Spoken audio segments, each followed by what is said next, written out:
गीता अ18 के श्लोक नंबर 62 में भगवान स्वयं कह रहे हैं कि अर्जुन उस परमेश्वर की शरण में जा जिसकी कृपा से परम शांति व शाश्वत स्थान अर्थात सतलोक को प्राप्त होगा।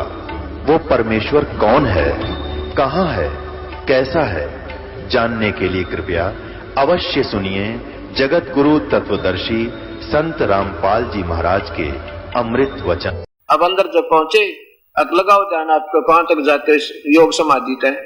अब अंदर पहुंचे, आगे जाके 3 रास्ते हो जाते हैं। एक तो लेफ्ट को है और एक सामने, इस पर लॉक लगा रखा काल ने, वो किसी वेद में वर्णित विधि से ये लॉक नहीं खुल सकता। ये उस सच्चे नाम तो खुलेगा जो ये दास आपको देगा। और इधर 88,000 खेड़ों में इनके जो फुटकर क्रम है ना, उधर भोगने जाते हैं ये। और इधर उनके परमानेंट इष्टों का जो मार्ग है, जैसे कोई शिव का उपासक, विष्णु का, ब्रह्मा का, ब्रह्म का, जैसे भी जहां जाना उन्होंने, उसके आधार पर एक ऐसे नाड़ी जाती है। जब ये यहाँ पहुंच जाते हैं, इससे आगे नहीं जा सकते ये, जब तक इनका शरीर अंत नहीं होगा। जब शरीर अंत होगा, ये शास्त्र अनुकूल साधक हर इष्ट के उपासक कहाँ पहुंचेंगे? इस लाइन पर चलेंगे। इनमें ऑटोमेटिक वाल लगे हैं, जो जिस भी इष्ट का उपासक है उस पे जाते ही वाल खुल जाएगा, वो सीधा उस लोक में पहुंचेगा, वहां उसका जो ना वास हो जाएगा। तो स्वामी जी यहाँ जाकर रुक गए। कबीर साहब बोले अब कहाँ जाओगे? हक पता नहीं। ये सामने रास्ता ये जाता अमरलोक की तरफ, और ये तुम्हारे किसी जंतर मंत्र से नहीं खुल सकता, ना वेदों में वर्णित विधि से, ना किसी तप से, ना जप से, ना किसी मंत्र से। ये मेरे मंत्र से जो सच्चे नाम तक खुलेगा।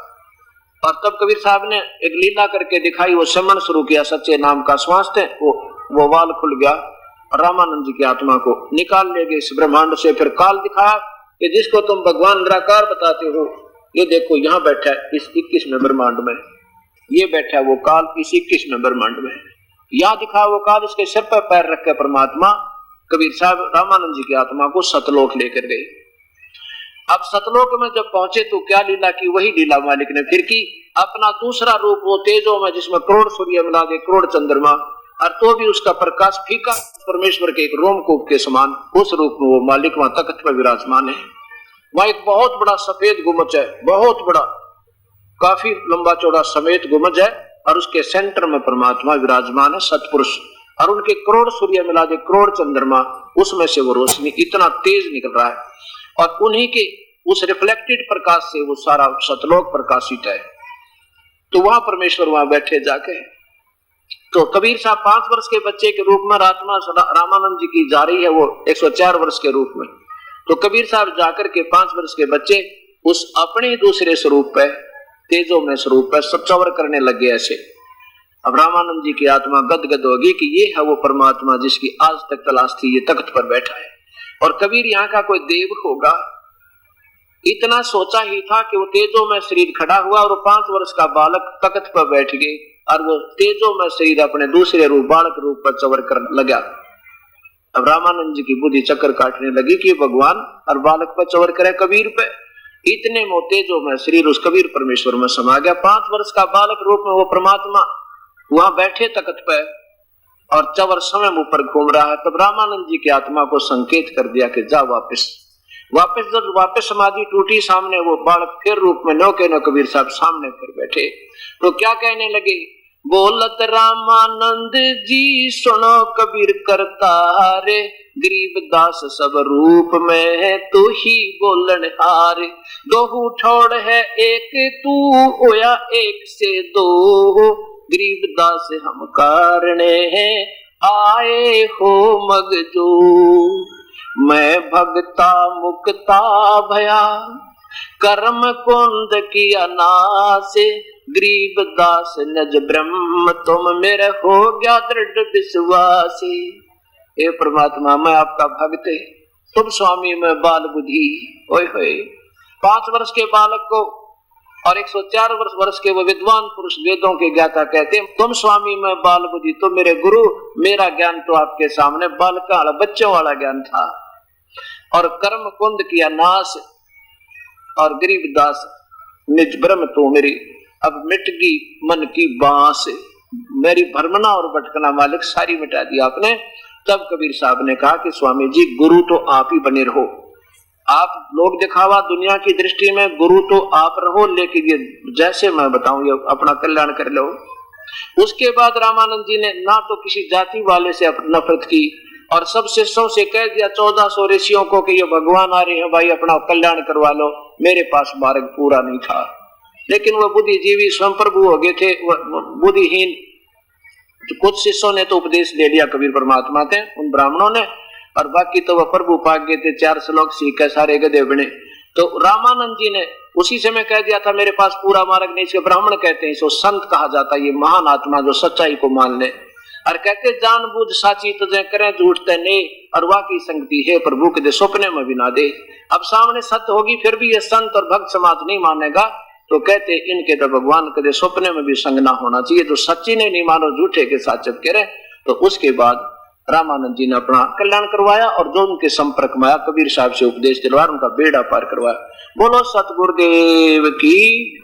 पूर्ण ब्रह्म परमात्मा, सारी सृष्टि के रचनहार, कुल मालिक, अनंत कोट ब्रह्मांड के स्वामी कबीर परमेश्वर की असीम रजा से इस पवित्र नगरी दिल्ली के अंदर ये सत्यनारायण कथा 6 अप्रैल सन 2004 से प्रारंभ हुई। आज इसका चतुर्थ तथा अंतिम दिन है। जिस पुण्य नगरी के पुण्य उदय होते हैं उसमें ऐसे शुभ समागम शुरू हुआ करते हैं, और जिन पुण्यात्माओं को ऐसे शुभ समागम में आने का सुअवसर प्राप्त होता है वो धन भाग होते हैं। तुलसीदास जी कहते हैं सकल पदार्थ है जगमाई, कर्महीन नर पावे नाई। कितना बड़ा दिल्ली मंडल है, कितना अक्षेत्र है इसका, और इसमें कितने पुण्यात्मा इस पवित्र सत्संग में आ पा रही हैं। इससे सिद्ध होता है कि कितने पुण्यकर्मी प्राणी कलयुग में बाकी बचे हैं। हम चौथे युग में आ चुके हैं, सतयुग त्रेता द्वापर में। सभी पुण्यात्माएं जितने भी धार्मिक व्यक्ति थे केवल शास्त्र अनुकूल साधना किया करते थे, और कलयुग में आकर के हमें उन शास्त्रों का यथार्थ समझ न आने से हमारे जो गुरुओं ने, जो धार्मिक गुरु रहे पहले, उन्होंने अपने पवित्र धर्मों के पवित्र शास्त्रों को ठीक ना समझने से शास्त्र विरुद्ध साधना पर पूरे समाज को, पूरे भगत समाज को, चाहे वो हिंदू है, मुसलमान, सिख या ईसाई है, वो अपने पवित्र शास्त्रों में वर्णित विधि से विरुद्ध साधनाएं कर रहा है, जिसके कारण वो शास्त्र विरुद्ध साधना कहलाती है। शास्त्र कौन है? जैसे पवित्र गीता जी, ये ब्रह्म तक की साधना का 1 नंबर का शास्त्र है। और इसमें जब गीता जी तो बोला जा रहा है, गीता जी में शास्त्रों का जो संकेत है वो चारों वेदों की तरफ है।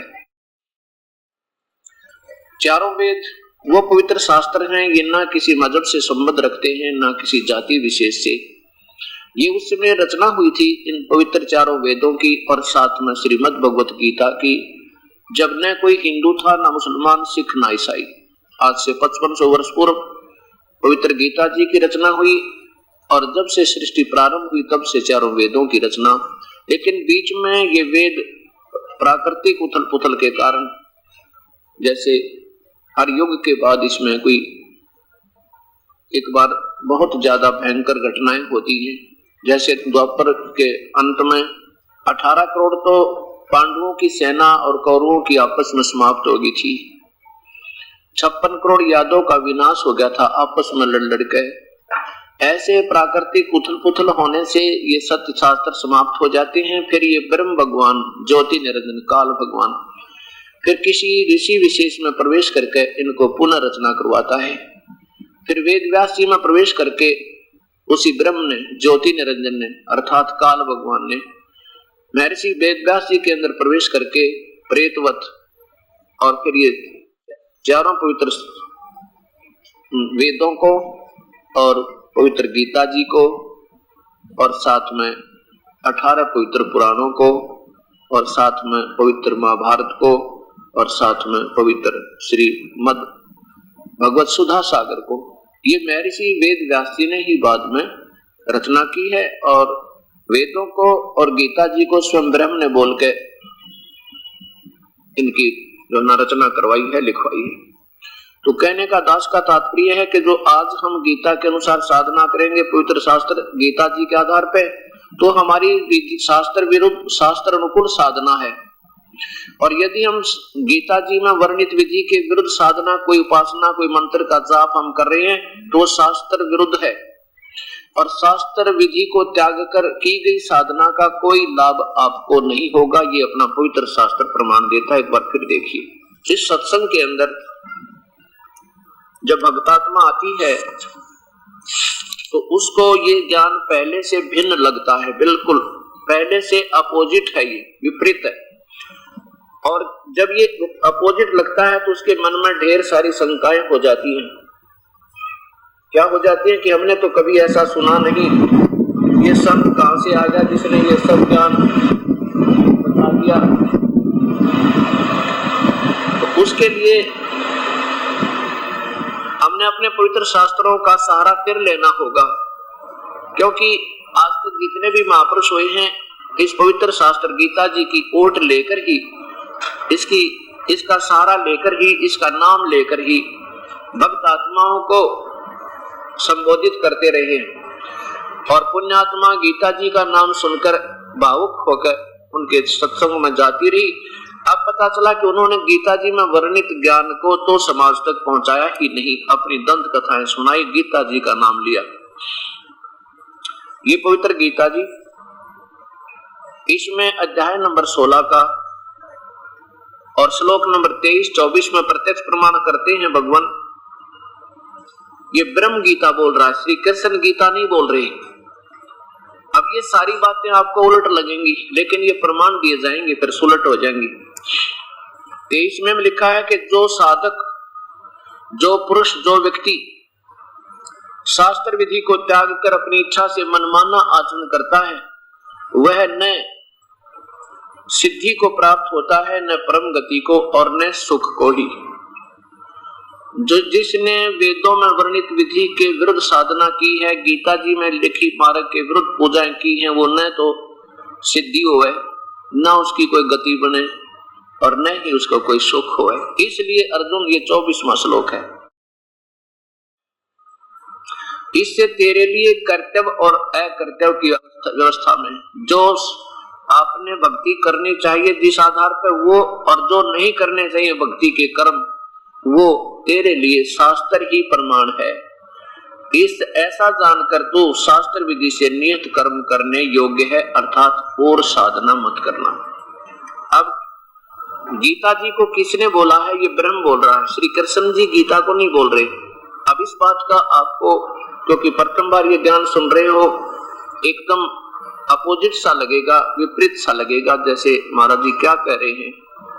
आज तक किसी ने ये नहीं कहा कि गीता श्री कृष्ण जी ने नहीं बोला, और ये कह रहे हैं कृष्ण जी ने गीता नहीं बोला। कृष्ण जी का शरीर तो बोल रहा था, लेकिन उसमें वो ज्योति निरंजन भगवान ब्रह्म प्रवेश कर गया सूक्ष्म रूप बनाकर। जैसे एक प्रेत आत्मा किसी दूसरे शरीर में प्रवेश कर जाती है तो वो प्रेत आत्मा बोलती है। उस समय उस ओरिजिनल आत्मा को, जिसका वो शरीर है, उसको मालूम नहीं होता तूने क्या कहा था, तू क्या बोली थी। जैसे किसी में प्रेत आ जाते हैं तो अपनी अपनी वाणी बोलते रहते हैं, जब वो निकल जाते हैं तो उसके बाद फिर वो ओरिजिनल आत्मा होश में आती है, फिर वो दूसरे ही बताते हैं कि तू ऐसे बोल रहा था, तू ऐसे बोल रहा था, तूने ये कहा था। ऐसे भगवान श्री कृष्ण ने गीता नहीं बोला, ये तो काल भगवान ज्योति निरंजन जो ब्रह्मा विष्णु महेश के पिताजी हैं, ये गुप्त रहते हैं। इसने कसम खाई है कि मैं कभी किसी के सामने प्रत्यक्ष रूप में नहीं आऊंगा, एज इट इज जैसा मैं हूं व्यक्तिगत रूप से मैं किसी को दर्शन नहीं दूंगा, और गुप्त रूप में मैं सब कार्य करता रहूंगा। तो वो ज्योति निरंजन भगवान श्री कृष्ण के शरीर में प्रवेश कर गया जब तक महाभारत पूरा ना हो लिया। आप देखो, इस प्रसंग को फिर आप आज पुनः दोहराना होगा, क्योंकि वैसे पहले दिन दास ने इसको बताया था, आपके सामने प्रमाण भी पेश किए थे कि गीता श्री कृष्ण जी ने नहीं बोला। अब फिर दोबारा आपके सामने ये प्रमाण पेश करने होंगे ताकि आप इस सत्संग को प्रेम पूर्वक सुन सके। गीता जी के ज्ञान की कब आवश्यकता पड़ी? जब अर्जुन युद्ध करने से मना कर देता है। दोनों सेनाओं के बीच में भगवान श्री कृष्ण ने अर्जुन की प्रार्थना पर रथ को खड़ा कर दिया दोनों सेनाओं के बीच में, और अर्जुन ने देखा कि सामने अपने ही भाई और भतीजे, अपने ही रिश्तेदार बहनों के पति, अब किसको मारे और किस पर राज करे? ना जाने करोड़ों बहन विधवा होंगी, करोड़ों बच्चे अनाथ होंगे। तो अपने मन में फैसला ले लेता अर्जुन, हे परमात्मा, ऐसे अनर्थ, ऐसे रुद्र से सने हुए राज्य को अगर हम भोगेंगे तो भी पाप के भागी होंगे, हमें ऐसा राज्य नहीं चाहिए। और ये सोच कर, ये विचार करके युद्ध ना करने का अटल फैसला करके रथ के पिछले हिस्से में बैठ गया। अब युद्ध क्यों हो रहा था? युद्ध क्यों हो रहा था? क्योंकि कौरव और पांडवों का आपस में भाई बंटवारा नहीं हो रहा था। उनका आपस में ये राज्य का विभाजन नहीं कर पा रहे थे। पांडव कहते थे हमें आधा राज्य दे दो, कौरव कहते थे नहीं हम नहीं देंगे क्योंकि हमारे पिता बड़े हैं, बड़े का अधिकार होता है, और तुम्हारे पिता को तो टेम्परेरी दिया गया था, ये छोटा होने के कारण हमारे पिताजी अंधे थे, अब हमारा अधिकार है, हम नहीं देंगे आपको। इस कारण से उन्होंने रिश्तेदारों को इकट्ठा किया, एकत्रित किया, तो वहां सबने आकर के उनको समझाने की चेष्टा की, लेकिन नहीं माने। भगवान श्री कृष्ण भी 3 बार शांति दूत बनकर गए थे और यहां तक कहा था धृतराष्ट्र समझा दे इन बच्चों को, आप समझा सकते हो इनको, ना जाने कितने बहन और विधवा हो जाएंगी, ना जाने कितने बच्चे अनाथ होंगे, और फिर युद्ध का क्या पता किस करवट ऊंट बैठ जाए, क्या पता कौरवों का विनाश हो जाए, क्या पता पांडव ही खत्म हो जाए, तो किस पर राज करेंगे, सारे भी मर सकते हो, क्या पता लगे। ऐसे भगवान श्री कृष्ण भी 3 बार शांति दूत बनकर गए थे, उनको समझा करते थे, युद्ध से होने वाली हानि याद दिलाया करते थे, लेकिन नहीं माने। अंतिम बार फिर भगवान सोच कर जाते हैं कि अब क्या इनको फाइनल फैसला दे देता हूं। कौरव और पांडव की मीटिंग बुलाई। भगवान श्री कृष्ण ने सोचा कि कहीं ये पांडव जो हैं ये तेरे रिश्तेदार हैं और ये सोच रहे हो कि हमारे साथ भगवान है, हमारे को तो अब चिंता ही नहीं, हम इसलिए ये युद्ध न करने पर राजी ना हो रहे हो, ये अड़े बैठे हैं। तो भगवान ने सोचा कि मैं एक युक्ति सोचता हूं, शायद इससे युद्ध टल जाए, क्योंकि भगवान श्री कृष्ण ये अनर्थ कराना नहीं चाहते थे, बिल्कुल नहीं चाहते थे। वो तो एक सतोगुण भगवान थे, वो तो इतने नेक आत्मा थी कि भगवान विष्णु की छाती में भृगु ऋषि ने लात मार दी थी, और फिर भी भगवान श्री विष्णु ने कहा था कि हे ऋषिवर, मेरा तो पत्थर जैसा सीना था, आपके कमल जैसे पैर पर चोट तो नहीं आई, पैर को पकड़कर चला रहे हैं।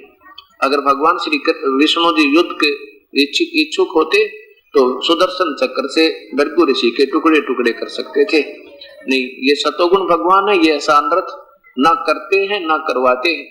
तो भगवान ने ये फैसला दे दिया दोनों की मीटिंग में, कौरव और पांडव की मीटिंग में, भाई देख लो, अब तुम तो जिद पर अड़ गए हो, मान नहीं रहे कतई भी। अब एक तरफ तो मेरी सेना होगी, एक तरफ मैं अकेला हूंगा, और मैं हथियार नहीं उठाऊंगा, ये कसम खाता हूं। परमात्मा ने ये सोची थी कि शायद मेरे इस फैसले से ये पांडव नरम हो जाएं, और वही बनी। पांडव के पैरों के तले की जमीन खिसकी कि जब भगवान, एक तरफ तो भगवान होंगे, हमने तो प्रभु को मांगना ही पड़ेगा क्योंकि हमारा रिश्तेदार है, और सेना इनकी दूसरी तरफ होगी तो हमारी पराजय निश्चित है। ये सोचकर 5 पांडव कहने लगे, भगवान हम एक बार विचार विमर्श करते हैं बाहर बैठ के मीटिंग से। कबीर श्री कृष्ण जी बोले, भाई कर लो, कोई बात नहीं। तो बाहर बुलाया भगवान श्री कृष्ण को, 5 ने फैसला करके क्या कहा कि भगवान हमारे को 5 गांव दिला दो, हम युद्ध नहीं करेंगे, हमारी इज्जत भी रह जाएगी और युद्ध भी टल जाएगा।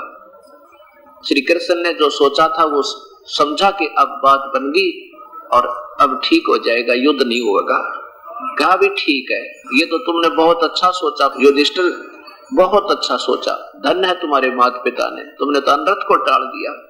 वापस आया कौरव की सभा में, पांडव बाहर खड़े हैं, कौरव अंदर बैठे हैं सारे के सारे। भगवान श्री कृष्ण ने कहा दुर्योधन बात बन गई है, और अब पांडव कहते हैं कि हमें 5 गांव दे दो, हम युद्ध नहीं करेंगे।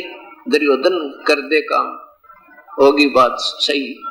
अब कहते हैं विनाश काले विपरीता बुद्धि। अब दुर्योधन ने सोचा कि भगवान श्री कृष्ण ने तक कसम खा ली, अपने हथियार नहीं उठाएगा, अब पांडव के पल्ले कुछ नहीं है, अब 5 गांव भी क्यों दिए, क्यों सिर में दर्द रखा, इसको भी नाटक मना कर देता हूँ। ऐसा ही कर दिया। कहने लगा पांडवों के लिए सुई की नोक टिके वो स्थान नहीं है, और उन्होंने चाहिए तो हमारे साथ युद्ध करके ले सकते हैं। इस बात से भगवान श्री कृष्ण नाराज हो गए, कहने लगे दुर्योधन तू इंसान नहीं, तू तो गमचक्कर है, तेरी बुद्धि भ्रष्ट हो चुकी है इस राज को पाके। नादान, कहाँ 5 गांव और कहाँ आधा राज्य, तेरी बुद्धि ठिकाने नहीं रही। इस बात से दुर्योधन नाराज हो गया श्री कृष्ण जी से, जब भगवान ने करड़ी करड़ी बात कही। कहने लगे अपने योद्धाओं से जो आसपास खड़े थे, और सब उसके 101 भाई भी तो योद्धा थे, कहने लगा पकड़ दो इस कृष्ण को और कर दो कैद में अंदर, हमारा यहीं से युद्ध प्रारंभ होगा।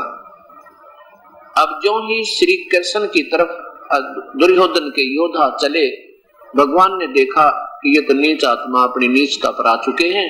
उसी समय भगवान ने विराट रूप दिखाया और कौरव घबरा गए, और उनकी चमक दमक देख कर इधर उधर डरते हुए और नीचे लेट गए, सोफे साफिया के नीचे पड़ गए। भगवान निकल गया। अब यहाँ विचार करना, इस पॉइंट को याद रखना कि भगवान श्री कृष्ण ने कौरव के सभा में विराट रूप दिखाया। अब ये सिद्ध करने के लिए कि श्री कृष्ण जी ने गीता नहीं बोला, ये उदाहरण आपको देना पड़ा। अब देखिए जब गीता बोल रहे थे भगवान कौन? काल। श्री कृष्ण काल नहीं थे। पहले भगवान ने कभी नहीं कहा मैं काल हूं, और फिर बाद में कभी नहीं कहा मैं काल हूं। अब उस समय काल क्यों कहा? क्योंकि ये ज्योति निरंजन काल है, 21 ब्रह्मांड का प्रभु है, ब्रह्मा विष्णु महेश का पिता है, और इसने जो अनर्थ करवाना ये पहले निर्धारित है। अगर कृष्ण जी नहीं करवाना चाहते थे तो ये स्वयं आकर प्रवेश कर गया उसमें। अब देखो ये पवित्र गीता जी, ये पवित्र शास्त्र गीता जी, और इसके अध्याय नंबर 11 का श्लोक नंबर 32 देखो। पहले स्वयं कहते हैं मैं काल हूं।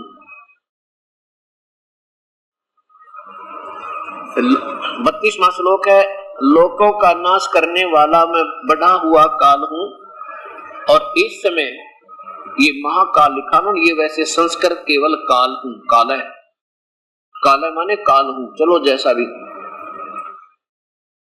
इस समय इन लोगों को नष्ट करने के लिए प्रवृत्त हुआ हूं, और जो प्रतिपक्षियों की सेना में सचित योद्धा लोग हैं वो तेरे बिना भी, अर्थात तू ना लड़ेगा तो भी मार दूंगा मैं इनको। ये सब तेरे बिना भी नहीं रहेंगे, अर्थात तू युद्ध ना करेगा तो भी इनको मार दूंगा मैं, ये मर जाएंगे। अब कहता मैं काल हूं, स्वयं स्वीकार कर रहा मैं काल हूं। आगे देखो नीचे, अब इसको देखिए 46वें श्लोक में, क्योंकि इस काल के 1000 भुजा हैं, ब्रह्मा विष्णु महेश केवल 4 भुजा के हैं। यही अध्याय नंबर 11 का और श्लोक नंबर 46। इसमें क्या कहा कि मैं वैसे ही, अर्जुन कह रहा है भगवान मैं आपको उसी प्रकार, मेरे से देखा नहीं जाता आपका भयंकर रूप, विराट रूप, अब मैं आपको वैसे ही जैसे, क्योंकि वो श्री कृष्ण मान रहे थे लेकिन वो काल बोल रहा था। आपको मुकुट धारण किए हुए हाथ में गदा और चक्कर हाथ में लिए हुए देखना चाहता हूं, इसलिए हे विश्वरूप, हे विराट रूप, हे सहस्र बाहु। सहस्र बाहु माने 1000 भुजा के भगवान, सहस्र माने 1000 होती है, बाहु माने भुजा। सहस्र भुजा वाले भगवान आप उसी चतुर्भुज रूप में प्रकट होइए। अब देखो, अब 47वां देखो इसी पवित्र गीता का, इसमें क्लियर हो जाएगा जो दास आपको स्पष्ट करना चाहता है। हे अर्जुन, अनुग्रह पूर्वक मैंने अपनी योग शक्ति के प्रभाव से यह मेरा परम तेजोमय सबका आदि और विराट रूप, सीमा रहित विराट रूप तुझको दिखलाया, जिसे ये देखना जानते हैं, जिसे तेरे अतिरिक्त दूसरे किसी ने पहले नहीं देखा था। अब ये सोचिए, यहां से सिद्ध होता है कि श्री कृष्ण गीता नहीं बोल रहे। अगर श्री कृष्ण जी होश में होते गीता बोल रहे होते तो ये नहीं कहते कि तेरे सिवा पहले किसी ने नहीं देखा था। नहीं तो कौरवों की सभा में ये अपना विराट रूप श्री कृष्ण दिखा चुके थे, महाभारत होने से पहले, गीता बोलने से पहले।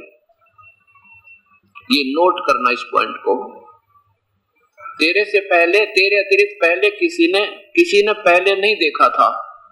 इससे सिद्ध हो गया कि श्री कृष्ण जी ने गीता नहीं बोला, यो काल बोल रहा था। अब दूसरा प्रमाण ये देते थे कि कहते हैं भगवान श्री कृष्ण इसलिए युद्ध करवाया। अर्जुन जो है अक्षत्रिय होते हुए अक्षत्रिय धर्म का पालन नहीं कर रहा था, नहीं तो अक्षत्रिय हो जाते। कर्तव्य प्रयाण नहीं रहते तो व्यवस्था बिगड़ जाती। ये भी गलत है, क्योंकि भगवान श्री कृष्ण स्वयं अक्षत्रिय थे और उन्होंने जब काल्यवन ने मथुरा पर चढ़ाई की थी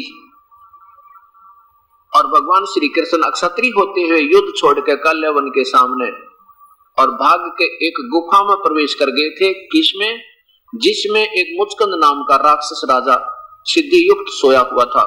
इसका ज्ञान भगवान श्री कृष्ण को नारद जी से हुआ था कि इस गुफा में एक मुचकंद नाम का एक सिद्धि युक्त राजा सोता है, 6 महीने सोता है, 6 महीने जागता है। जागता जब तो युद्ध करता रहता है, सोता है तो उसकी खराटे भरता रहता है। कोई बीच में कच्ची नींद उठा दे तो उसकी आंखों से अग्निबाण ऑटोमेटिक निकलते हैं सिद्धि के और सामने वाले को खत्म कर देता है।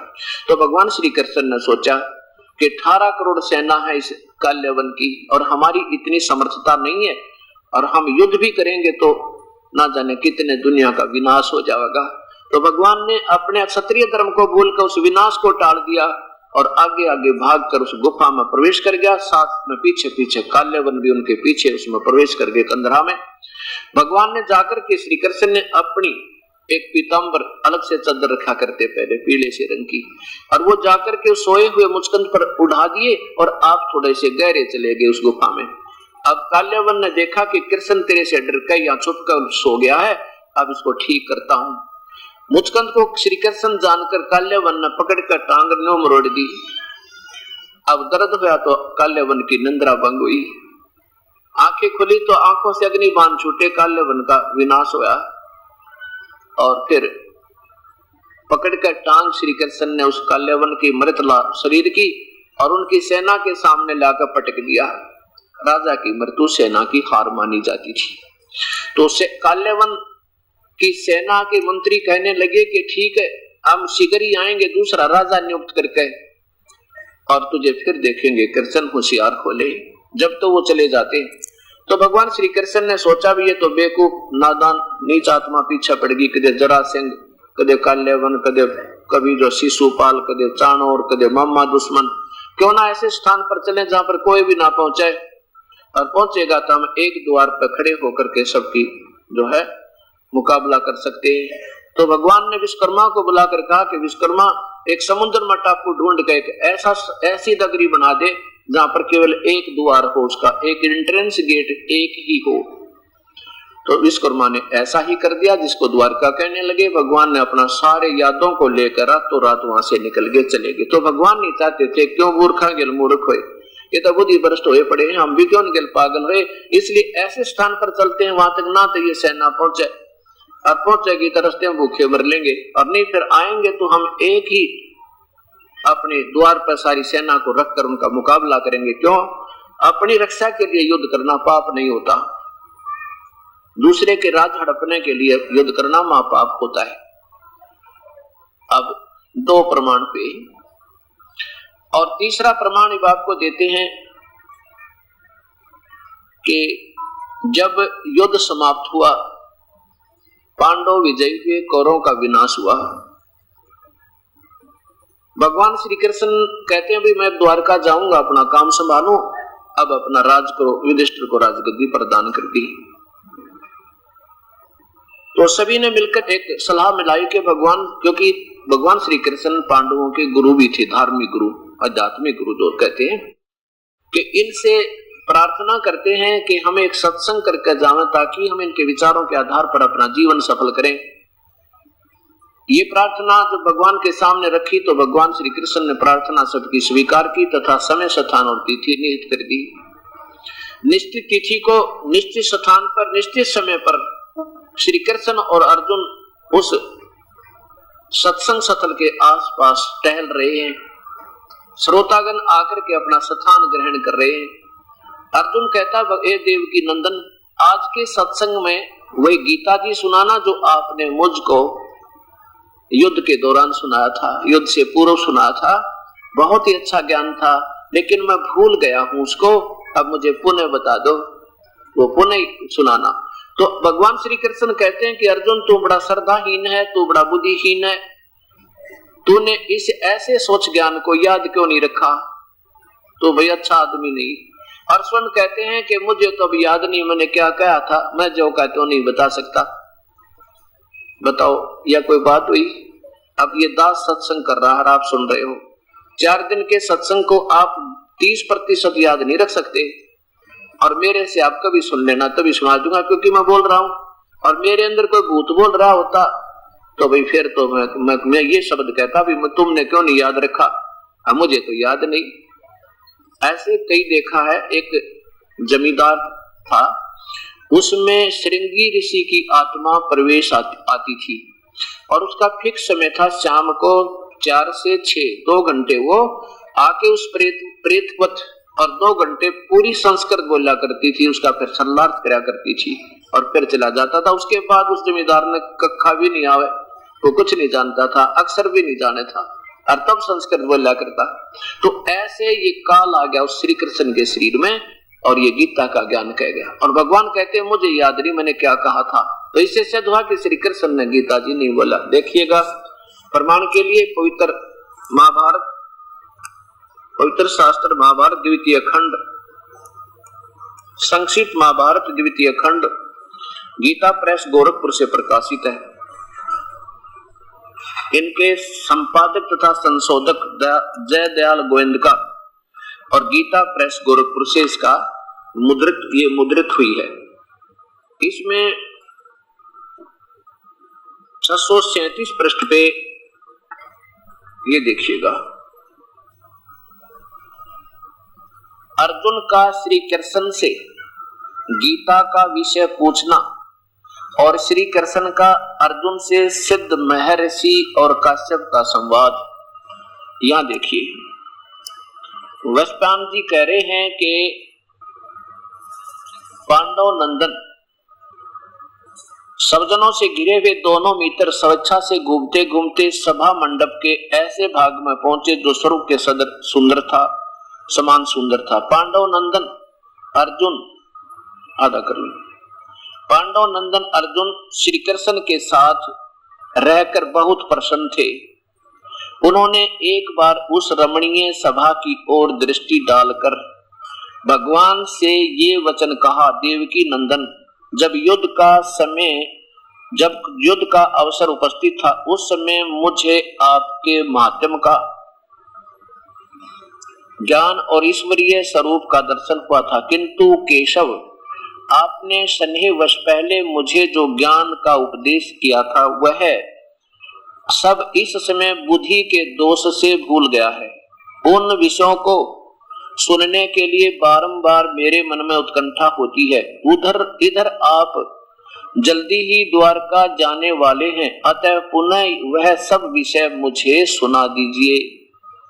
वैश्वान जी कहने लगे, कहते हैं कि अर्जुन का ऐसे कहने पर भगवान श्री कृष्ण बोले, किंतु तुमने अपनी नासमझी के कारण उस उपदेश को याद नहीं रखा, यह जानकर मुझे बड़ा खेद हुआ है। उन बातों का जो गीता मैंने तुझे सुनाई थी, उन बातों का अब पूरा स्मरण होना संभव नहीं जान पड़ता। पांडव नंदन, निश्चय ही तुम बड़े श्रद्धाहीन हो, तुम्हारी बुद्धि अच्छी नहीं जान पड़ती। अब मेरे लिए उस उपदेश को ज्यों का त्यों दुल्हा देना कठिन है। अब इससे क्या सिद्ध हुआ कि श्री कृष्ण जी ने गीता नहीं बोला, श्री कृष्ण का शरीर था, बोल रहा था काल। जैसे टेप में कैसेट दूसरी चढ़गी तो दूसरी बोलेगी गानों की, और भक्ति की चढ़गी तो भक्ति की बोलेगी। तो ये तो एक खोखा कवर है, इसमें जो भी आकर के प्रवेश करके बोल रहा है वो अपना ज्ञान दे रहा है, उसी की भाषा उसमें चल रही होती है। अब यहाँ ये बात सोचने की है कि भगवान श्री कृष्ण कहते हैं कि मुझे तो अब जो का तू याद नहीं, और तूने याद क्यों नहीं रखा, तो ये बात कोई जची नहीं। अब फिर वेद व्यास जी ने वो गीता जो की जो लिख दी, जो उनका संवाद हुआ था, और श्री कृष्ण को याद नहीं। समझदार को संकेत बहुत होता है, बार बार कहना अच्छा सा भी नहीं लगता है, क्योंकि ये काल ने फिर इस वेदव्यास जी, महर्षि वेदव्यास जी के शरीर में प्रवेश करके वो वेदों को, गीता जी की रचना करवा दी, जो आज हमारे सामने। अब इसमें क्या है कि जहां तक ज्ञान का तात्पर्य वो तो 100% करेक्ट है, 100% सही है, और जहां पर युद्ध कराने की अटकल इस काल ने लाई वो गलत है, वो सारी गलत लगाई। कैसे?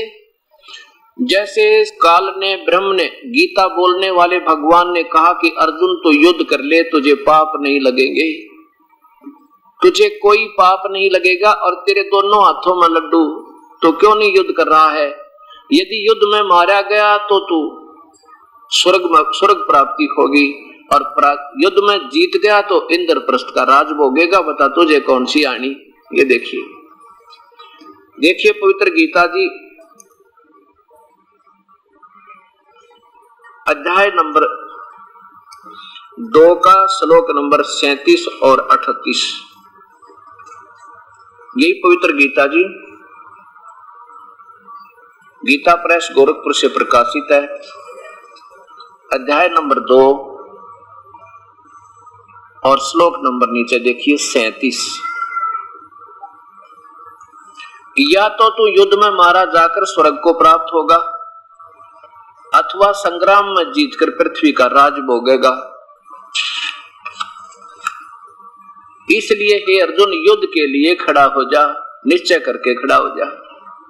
38 में देखो नीचे के जय पराजय, लाभ हानि, सुख दुख को समान समझकर उसके बाद युद्ध के लिए तैयार हो जा। इस प्रकार युद्ध करने से तू पाप को नहीं प्राप्त होगा, अर्थात तुझे पाप नहीं लगेगा। अब देखना, ये अटकल काल ने गलत लगा दी केवल विनाश कराने के लिए। अब क्या होता है कि पांडव विजयी होते हैं, कौरवों का विनाश हुआ, राजगद्दी पर युधिष्ठिर को स्थापित करके भगवान चले गए द्वारका में। पीछे से कुछ समय के बाद युधिष्ठिर जी को बहुत भयंकर डरावने स्वप्न आने प्रारंभ हो जाते हैं।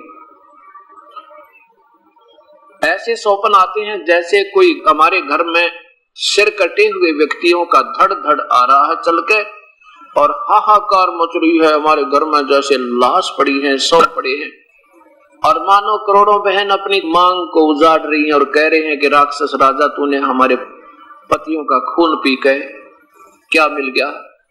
जैसे अनाथ बच्चे अपने माँ के सीने पर लिपट लिपट कर पूछ रहे हैं, माँ मेरा पिता कब आएगा, मिलिट्री से कब आएगा, और माँ उसको कह रही है बेटा अभी छुट्टी नहीं मिली है। जो विनाश को प्राप्त हो चुके, वीर गति को प्राप्त हो चुके थे योद्धागण, उनके बच्चों, उनके घर में ऐसा संताप हो रहा है। इन विचारों को करके रात को बैठ जाता है युधिष्ठिर, निंद्रा आनी बंद हो जाती है। 3-4 दिन जब ऐसे बीत गए, ना खा रहा है, ना सो रहा है, ना ढंग से पी रहा है, तो द्रौपदी ने प्रार्थना की कि आपको क्या चिंता है, आप क्यों नहीं अपने भाइयों को बता देते, आप ना खा रहे हो, ना पी रहे हो, ना ढंग से सो रहे हो, ऐसे रहोगे तो आप कुछ दिन के मेहमान हो, आपका प्राण चले जाएंगे। एक दिन द्रौपदी ने चारों पांडवों से कहा कि आपके भैया पर कोई आपत्ति है, उससे पूछो कोई राजकाज में दिक्कत है या किस कारण से, लेकिन वो मुझे नहीं बता पा रहे हैं, और अगर ऐसे चलते रहे तो कुछ दिन के, चंद दिनों के मेहमान है, उनकी मृत्यु हो जाएगी।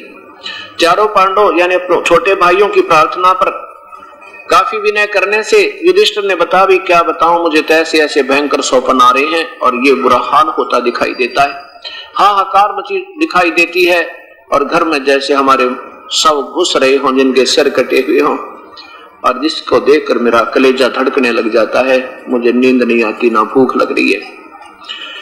अब क्योंकि भगवान श्री कृष्ण उनके गुरुदेव थे, जब दुख होता है आत्मा को तो अपने गुरुदेव के पास ही जाकर उसका समाधान पूछते हैं। तो चारों पांडवों ने कहा कि भगवान श्री कृष्ण के पास चलते हैं, गुरुदेव के पास, उनसे इसका कारण तथा समाधान पूछेंगे। यही सलाह करके और लेकर रथ पहुंच गए द्वारका। कुशल मंगल होने के बाद अर्जुन आज ही ने कहा कि भगवान भैया को ऐसे ऐसे भयंकर स्वप्न आ रहे हैं, इसका कारण तथा समाधान बताओ। श्री कृष्ण जी ने कहा कि तुमने जो युद्ध में बंधुघात किया, जो पाप किए और दुनिया मार डाली, वो पाप तुम्हें दुखदाई हो रहे। अब इस बात को सुनकर अर्जुन को धक्का लगा कि प्रभु स्वयं तो कह रहे थे, जब गीता जी का ज्ञान दे रहे थे कि अर्जुन तो युद्ध कर ले, तुझे पाप नहीं लगेंगे, और अपने मुख से आज कह रहे तुम्हें ये पाप लगे तो कि तुमने युद्ध में हत्याएं की थी। अब अर्जुन सहम गया, इस बात को सुनकर असमंजस में पड़ गया, ये आज भगवान क्या बोल रहे हैं। फिर चुप रहा, कहने लगा भगवान समाधान क्या हो इसका। इसका समाधान है कि एक अश्वमेध यज्ञ करो और उसमें सभी पृथ्वी के सभी भक्त आत्माओं को और देवलोक के देवताओं को भी आमंत्रित करो, और उसमें एक सुसज्जित शंख पंचायन, पंचानन माने 5 मुख का पंचानन शंख, एक सुसज्जित स्टेज अलग बना देना, उस पर रख देना आदर के साथ। और जब उस यज्ञ में सभी भोजन पालेंगे महापुरुष संतजन ऋषिजन, तो वो शंख अपने आप बजेगा, उसमें आप धुन होगी, और यदि वो शंख बज गया तो समझो तुम्हारा यज्ञ संपूर्ण हुआ, तो तुम्हारे कष्ट टलेंगे, और शंख नहीं बजा तो समझो तुम्हारा यज्ञ संपूर्ण नहीं हुआ, जिससे तुम्हारे कष्ट ज्यों के त्यों बने रहेंगे। अब श्री कृष्ण सब ने कहा ठीक है भगवान, जैसे आपका आदेश सिरोधार्य है, हमारा भाई ठीक होना चाहिए। लेकिन हृदय में ये बात जख्म और कर गई अर्जुन के, अगर अब टोकूंगा भगवान को, अब पूछूंगा भगवान को कि ये आप वो क्या कह रहे थे गीता में और अब क्या बोल रहे हो यहाँ पे, तो ये सोचा कि मेरा भाई युधिष्ठिर महसूस करेगा, क्योंकि जिसमें करोड़ों रुपया लगना हो जिस यज्ञ में, यानी उस कष्ट निवारण के लिए ट्रीटमेंट में, तो अर्जुन ने सोचा कि भैया ये सोचेगा कि ये राज्य ये प्रसन्न नहीं है मेरे ये संकट के टलने में, और पैसा लगता दिखाई दे रहा है इनको, इसलिए ये बीच में टोकने लग गए, तो ये बिल्कुल नहीं करेंगे, यज्ञ से बर बेसिक जाओ, ये इतनी पुण्य आत्मा है। इस बात को मध्य नजर रखते हुए अर्जुन ने श्री कृष्ण जी की बात सुनकर अपने सीने पर मुक्का मारकर चुप हो गए। अब जो कहोगे भगवान वही करेंगे। सारी व्यवस्था भगवान श्री कृष्ण ने समय स्थान और दिन तिथि निहित कर दी। निश्चित तिथि पर कहते हैं 33 करोड़ देवता, 88,000 ऋषि, 12 करोड़ विपर ब्राह्मण, जिनको ब्राह्मण कह सकते हैं, जिनके चारों वेद कंठस्थ याद थे, वो 12 करोड़, और 9 नाथ 84 सिद्ध ब्रह्मा विष्णु महेश स्वयं आकर गुप्त रूप में उस यज्ञ में भोजन पा लिया, पर शंख नहीं बजा, और श्री कृष्ण जी ने भी भोजन पा लिया और शंख नहीं बजा। युधिष्ठिर आंखों में पानी भरकर श्री कृष्ण के पास आते हैं कि हे भगवान, हमने जुल्म कर रखे हैं, आज वो सीन मेरे सामने से हट नहीं रहे जो हमने मासूम उन बच्चों को अनाथ कर दिया, बहनों की मांग उजाड़ दी अपने अपने पेट के लिए। हमारा यज्ञ कभी संपूर्ण नहीं हो सकता प्रभु, ये शंख नहीं बज सकता, हम पाप आत्मा गणी है।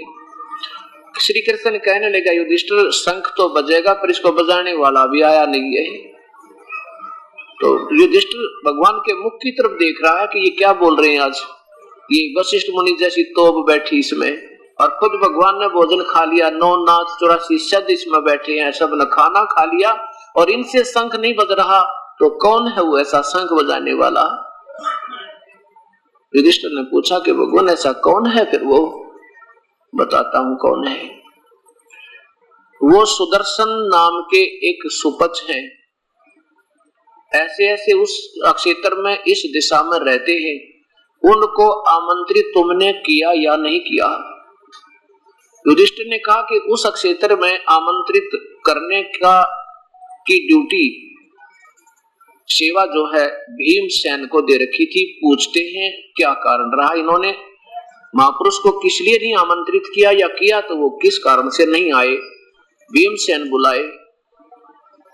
युधिष्ठिर ने पूछा कि भीमसेन भगवान कह रहे हैं कि ऐसे ऐसे एक सुदर्शन नाम के सुपच महापुरुष थे, उनको आपने आमंत्रित किया या नहीं किया? अब भीमसेन ने बताया कि मैंने आमंत्रित तो किया था, लेकिन वो तो कुबोल आदमी है, कुबोल है, बहुत गलत बोलता है। श्री कृष्ण बोले भाई क्या बोला, कुछ बताना तो चाहिए था तूने आकर हमारे को, ताकि उसका कोई समाधान ढूंढते। क्या बोला कि वो ये बोला, मैंने जब उससे कहा भगवान सुदर्शन जी से मैंने कहा कि मैं युधिष्ठिर का भाई हूँ, भीम मेरा नाम है, हे ऋषिवर आपका आमंत्रण लेकर आया हूं, हम एक यज्ञ कर रहे हैं, आप अवश्य दर्शन दीजिए। तो उसने क्या उत्तर दिया कि भीम तुम तो महापापी आत्मा हो, तुम्हारे से तो कसाई भी अच्छा है। तुमने करोड़ों बहनों की मांग गुजारी, करोड़ों बच्चे अनाथ कर दी अपने पेट भरने के लिए, और वो बच्चे रो रहे हैं अपनी माँ के सीने से लिपट के, माँ हमारा पिताजी कब आएंगे फौज से, मिलिट्री से छुट्टी कब आएंगे, और माँ उनको बहका रही है बेटा अभी छुट्टी नहीं मिली, अभी आने होंगे। और फिर एकांत में जाकर रो रही है टक्कर मार मार के, और तुम आनंद से उस खून को पी रहे हो। और यदि मुझे बुलाना है ना अपनी अश्वमेध यज्ञ में, तो पहले ऐसे यज्ञ आपकी जो 100 तुमने कर रखी हो कभी किसी जन्म में, उन 100 अश्वमेध यज्ञ का पुण्य मुझे दे दो, संकल्प करो, तब तुम्हारे घर का ग्रास में ग्रहण करूं, नहीं तो तुम्हारे अन्न भी कोई खा लेगा ना तो भी नरक का भागी होगा, ऐसी गलती मैं करो नहीं। तो श्री कृष्ण को मालूम था ये भी पहलवान दिमाग का आदमी है, ना जाने क्या कहा होगा। श्री कृष्ण ने पूछा कि आपने क्या कहा? फिर भीम बोला जी मैंने ये कहा कि मैंने अगर मेरे भाई का और मेरे गुरुदेव का डरना होता तो बाबा जी तुझे कूट कर जाता मैं, और तूने आना ना आना तो कोई दिक्कत नहीं। उसने ये सोचा था इसे एक छोटे से व्यक्ति की आंट लगेगी, इसे महापुरुष भगवान श्री कृष्ण हमारे साथ है, और इसे बड़े बड़े महर्षि आएंगे वहां पे, तो यही तो बात बिगड़ेगी सारी। हमने संत की पहचान को नहीं आई अभी तक, जब संत की पहचान आ जाएगी फिर मार ना खावे हम। तो भीम कहने लगा जी मैं तो ऐसे कहकर उनको आ गया। श्री कृष्ण कहने लगे नादान तुझे के वो, क्योंकि सुदर्शन तो उनका नाम था, श्री सुदर्शन जी तो उनका शुभ नाम था।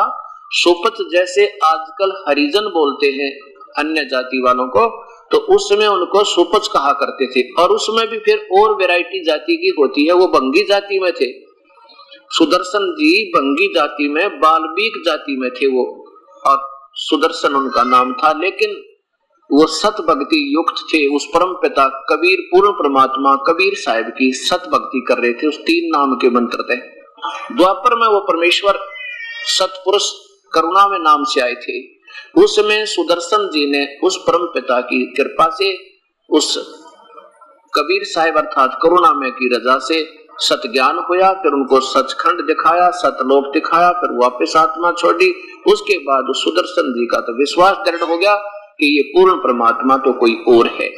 जो गीता में संकेत है, गीता बोलने वाला भगवान कहता है कि 18वें अध्याय के 62वें श्लोक में कि अर्जुन उस परमात्मा की शरण में जा जिसकी कृपा से तू परम शांति और सतलोक शाश्वत स्थान सनातन परम धाम को प्राप्त होगा, तेरी फिर जन्म मृत्यु कभी नहीं होगी। अपने बारे में 4थे अध्याय के 5वें श्लोक में कहते हैं तेरी और मेरे जन्म मृत्यु तो असंख्य बार हो लिए, आगे भी होंगे, अर्थात हम तो अविनाशी नहीं है। अब यहाँ ये भी सिद्ध होता है कि परमेश्वर के मार्ग में कोई जाति मजहब आर्ट नहीं, जिसकी आत्मा पवित्र हो। परमात्मा आत्मा का सौदा करता है। लाल यदि गारा में कीचड़ में भी पड़ा हो सोना तो उसकी कीमत कम नहीं होती। तो परमात्मा ने उस सुदर्शन जी को अपनी सद्भक्ति युक्त कर रखा था। तो भगवान श्री कृष्ण ने कहा कि चलो लाओ रथ और वहां चलो, उस चरणों में उनके अक्षमा याचना करो और उनको हाथ पैर जोड़ के अपने यज्ञ में ले आओ, नहीं तो तुम्हारा यज्ञ नहीं पूर्ण हो सकता और तुम्हारे सब का कोड लगेगा। अब डर गए सारे, डरता क्या नहीं करता। अब 5 पांडव छठे भगवान श्री कृष्ण और पहुंचे वहां पर जहां उस परमेश्वर बैठे थे। परमेश्वर की प्यारी आत्मा की झोंपड़ी कुटिया थी। उससे 1 किलोमीटर की दूरी पर श्री कृष्ण जी ने रथ रुकवा दिया कि रोक दो यहीं पर, और जूते उतार दो यहीं पर, नंगे पैरों चले मेरे साथ चलो। उधर से परमेश्वर पूर्ण ब्रह्म ने क्या प्रेरणा कर दी सुदर्शन के अंदर। उसने सोचा कि ये वापस जाएंगे और इनका काम तो बनेगा नहीं, और ये फिर सिर में दर्द करेंगे मेरा आके, चलो जी क्यों ना यहाँ से पीछा छुटवा जाऊं। तो सुदर्शन तो निकल गया उस झोपड़ी ने छोड़ के 1 महीने के लिए बाहर टूर प्रोग्राम बना के। उधर से भगवान ने अपने प्यारी आत्मा की, कबीर परमेश्वर ने, पूर्ण ब्रह्म ने अपनी प्यारी आत्मा का की इज्जत रखने के लिए और अपनी सत भक्ति और समर्थता का प्रत्यक्ष प्रमाण देने के लिए उसी अपनी प्यारे भक्त सुदर्शन जी का रूप बना के कुटिया में उसकी झोपड़ी में विराजमान हो गए। अब देखो कुदरती बात होती है, जब लोहा चुंबक के पास जाता है तो उसके बस की बात नहीं, वो आकर्षित हो जाता है। ऐसे ही प्यारी आत्मा जो प्रभु के सामने जाती है वो अपने आप ही उसकी तरफ आकर्षित हो जाती हैं। जो ही श्री कृष्ण और 5 पांडव उस झोपड़ी के सामने खड़े हुए तो श्री कृष्ण जी ने देखा ये तो परम शक्ति विराजमान है, क्योंकि वो परमात्मा थी। परमात्मा होती है उच्च आत्मा, श्री कृष्ण जी परमात्मा है, अच्छी आत्मा है। और उनको आभास हुआ कि तो आम व्यक्ति नहीं है। एकदम दंडवत प्रणाम किया श्री कृष्ण जी ने, क्योंकि ये सतोगुण भगवान भी है। दंडवत प्रणाम किया तो 5 पांडव ने भी फिर दंडवत प्रणाम किया उस सुदर्शन समझ के उस परम पिता को। तब अपनी झोपड़ी अपनी चारपाई से उठ के सुदर्शन जी कहने लगे, हे त्रिलोकीनाथ, इस दास को क्यों आप पाप का भागी बनाते हो मुझे दंडवत प्रणाम करके? मैं तो आपके चरणों की धूल हूं, आप तो 3 लोक के नाथ हो, आप में यही तो महानता है, आप हमेशा दूसरों का आदर करते हो। श्री कृष्ण खड़े होकर कहने लगे, परवरदिगार मैं खूब जानता हूं आपको, आप आम व्यक्ति नहीं हो। हे परमेश्वर, हम आपको आमंत्रित करने के लिए आए हैं। ये राजा युधिष्ठिर है, इन्होंने एक यज्ञ किया है, उसमें आपके लिए, आपको आमंत्रित करने के लिए आपके चरणों में उपस्थित हुए हैं ये 5 पांडव। आप इनकी यज्ञ में चलने का कष्ट कीजिए। भगवान यानी सुदर्शन रूप में वो परमेश्वर बोलते हैं, कहने लगे, भगवान हे श्री कृष्ण, हे त्रिलोकीनाथ, मैंने इस भक्त को, क्योंकि वो भीम अलग दिखाई दे सब मतोगड़ा, कहने लगे इस भगत जी से मैंने कहा था मेरी वो शर्त पूरी कर दो, 100 अश्वमेध यज्ञ का पुण्य मुझे संकल्प करो तो मैं वहां चलूं, नहीं तो मेरी टाल कती। अब श्री कृष्ण कहने लगे, भगवान आप ही की वाणी है, क्योंकि ये परमात्मा चारों युगों में आते हैं और अपनी सतवाणी चारों युगों में अपनी यही वाणी, साधारण वाणी में पूर्ण ज्ञान देकर जाते हैं। पूर्ण सारे भक्ति का भी, सतलोक का भी, अन्य लोकों का भी, चारों वेदों का भी वो ज्ञान साधारण वाणी में रचना कर देते हैं। लेकिन हम उन संस्कृत के जानने वाले विद्वानों के आधार पर अटक जाते हैं कि ये तो आम व्यक्ति की भाषा है, ये वेद तो संस्कृत में है, ये परमात्मा की भाषा है, ये ज्ञान सही है, वो ज्ञान ठीक नहीं। क्योंकि वेदों के जानने वालों ने, गीता के समझने वालों ने ना तो गीता वेद समझ पाए और फिर वो उसको समझे को जो सत्ज्ञान जो कहते हो वही वेद वही गीता जो कहते हो लिखा हुआ साधारण वाणी। ये कबीर साहब चारों युग में आते हैं। सतयुग में सत्सुकृत नाम से, त्रेता में मुनिंदर नाम से, द्वापर में करुणा में नाम से ये परमेश्वर आए और कलयुग में वो कबीर नाम से आए। जब कलयुग सतयुग में आए तभी भी इन्होंने वाणी रची, हर युग में त्रेता में आए तो भी अपनी वाणी साधारण भाषा में पूरा ज्ञान दिया और द्वापर में आए तो भी अपना पूरा ज्ञान दिया और कलयुग में भी उन्होंने ये जो के तो शास्त्र फिर लिखे हुए अपनी साधारण वाणी में। तो श्री कृष्ण ने जी कहा कि आप ही की वाणी है भगवान के संत मिलन को चा लिए तजमाया अभिमान और जो कदम आगे रखे ओहे यज्ञ समान। कैसे आना चाहिए संत के दर्शनार्थ? जैसे कोई भयंकर बीमारी से ग्रस्त व्यक्ति, चाहे कितना ही उच्च पोस्ट हो, चाहे कितना धनवान हो, और जब वो चलता है उस मेडिकल की तरफ चलता है, जब पीजीआई की तरफ चलता है, जब ऑल इंडिया की तरफ, फिर देखा उसे को ना तो अपनी पोस्ट याद रहती और ना उसको अपना वो धन याद रहता, तो फैक्ट्री का मालिक है। उसको ना अपनी इज्जत याद रहती ना बेइज्जती याद रहती, उसको केवल अपना जीवन याद रहता। मेरा रोग कटे है परमात्मा, बड़ा भयंकर रोगग्रस्त हो गया मैं तो वहां डॉक्टर कहता जाओ रिपोर्ट लाओ, वो पर्ची बनवाता है, जाओ उसके लिए लेट जाओ, लेट जाता है, कमीज निकालो निकाल देता है, जाओ टेस्ट करवा के लाओ करवा के लाता है, कहता बैठ जा पीछे, वो बैठ जाता चुप करके। उस समय कुछ याद नहीं उसके, तू फैक्ट्री का मालिक है या तू कोई प्रधानमंत्री है। ऐसे जब हम संत मिलने के लिए सत्संग में आते हैं तो अपने अहम को, अपने पद और धन के अहम को बाहर ही रख दें, और यहाँ ऐसे हमें जैसे हम मरीज हो भयंकर बीमारी के, और वास्तव में हम बहुत भयंकर मरीज हैं। जन्म और मृत्यु का हमारा दीर्घ रोग लगा हुआ है, और ये इस सत्संग स्थल में जो ज्ञान होगा, और ये वो मेडिकल है, उस ये वो ऑल इंडिया है इस जन्म मृत्यु के रोग काटने वाला, बाकी और किसी संत के पास या जड़ी नहीं है। तो ऐसे कहा कि संत मिलन को चालिए तजमाया अभिमान, ऐसे आने वाले प्राणी को एक कदम का पुण्य एक कदम भी रख दिया, एक अश्वमेघ यज्ञ के तुल्य पुण्य होता है। तो श्री कृष्ण जी कहते हैं भगवान देखो ये पांचों पांडव आज इन आप अंतर्यामी हो, देख लो इनके हृदय में झांक के, आज कति रड़क नहीं इनके मन में, बिल्कुल सीधे हो रहे हैं, इनसे नरम आज कोई नहीं पृथ्वी पे। और छठे हम द्वारकाधीश, ये तो वैसे सतोगुण भगवान थे, इनमें तो अभिमान कभी था ही नहीं।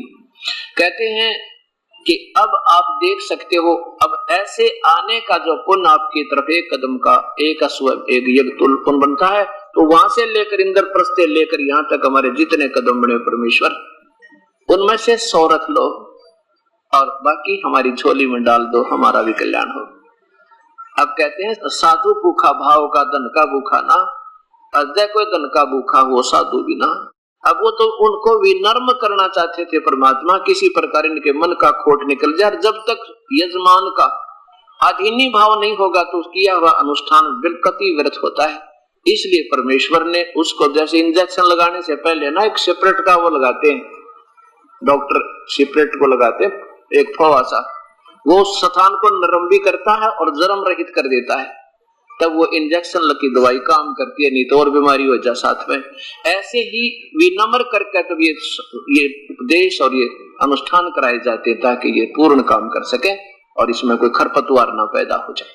तो तब उस रथ में बैठा के परमेश्वर को और लेकर पहुंच गए यज्ञ मंडप में। वहां क्या था कि 88,000 ऋषि और 33 करोड़ देवता ऊंच आसन पर बैठे बड़े गर्व के साथ, और 9,83 सिद्ध वहां पर विराजमान है। और जब देखा उस जैसे कोई जंगली व्यक्ति होता है, घुटनों तक की धोती, टूटे हुए जूते और दाढ़ी बड़ी हुई, जैसे 15 दिन हो गए सेब बना के किए ने, और ऊपर के छोटे छोटे ऐसे उलट पुलट से घुंघराले बाल, और जैसे जंगली लोग रहते हैं ऐसा व्यक्ति, ऐसी वेशभूषा में वो परमेश्वर वहां पर विराजमान हुए। श्री कृष्ण जी ने अपने हाथों एक गद्दला बिछाया, आसन लगाया, उनका बिछौना बिछाया और विराजमान हुए सुपच रूप में परमेश्वर। वहां पर बैठे हुए विद्वान वो जितने बैठे थे ऋषि और महर्षि ऐसे मुख पर पल्ला करके हंस रहे हैं, कहते ये लाए हैं शेर ढूंढ कर, ये करेगा इनकी यज्ञ पूर्ण, हम क्या करें, इनके पाप ही ज्यादा हैं, हम क्या करें। अपने ऊपर कोई नहीं लेता, अपने हम कमजोर गणे हैं ना, अपनी हार कोई मानता है कोई नहीं।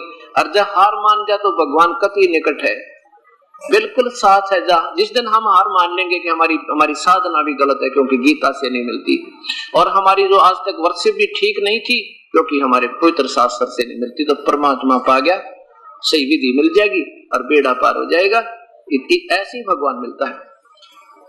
अब श्री कृष्ण ने द्रौपदी से कहा बहन, क्योंकि अर्जुन के भगवान श्री कृष्ण की बहन सुभद्रा ब्याही थी और द्रौपदी भी अर्जुन से ब्याही थी, इसलिए बहन का भी नाता प्रयोग कर रहे थे। भगवान कह रहे थे बहन द्रौपदी एक काम कर, अब बढ़िया भोजन बना इस महापुरुष के लिए, इस महापुरुष के भोजन खाने से तुम्हारी यज्ञ संपूर्ण होगी।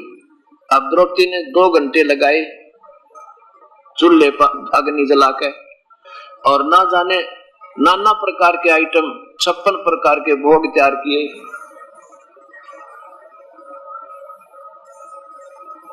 56 प्रकार के भोग तैयार किए, यानी नाना प्रकार की कटोरियों में, किसी में दही, किसी बड़े, किसी में खीर, किसी में आलू पालक, किसी में 25 प्रकार की कचौड़ी, पकौड़ी, हलवा, और नाना प्रकार की, किसी में दही, किसी में दाल, किसी में नाना प्रकार की सब्जी बना के और बढ़िया भोजन बना के और उस भगवान यानी सुदर्शन के सामने परोस दिया।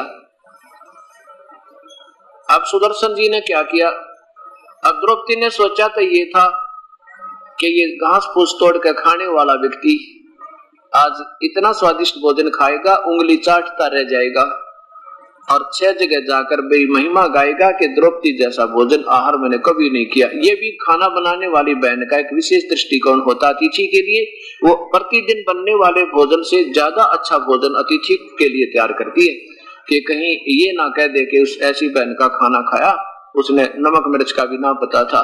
तो वो कोशिश बहुत करती है कि मेरे बनाए हुए भोजन को कोई बिसरा ना देवे, अर्थात को बुरा ना बता दे। और बट नेचुरल होना भी चाहिए, स्वाभाविक है, ऐसा होना चाहिए।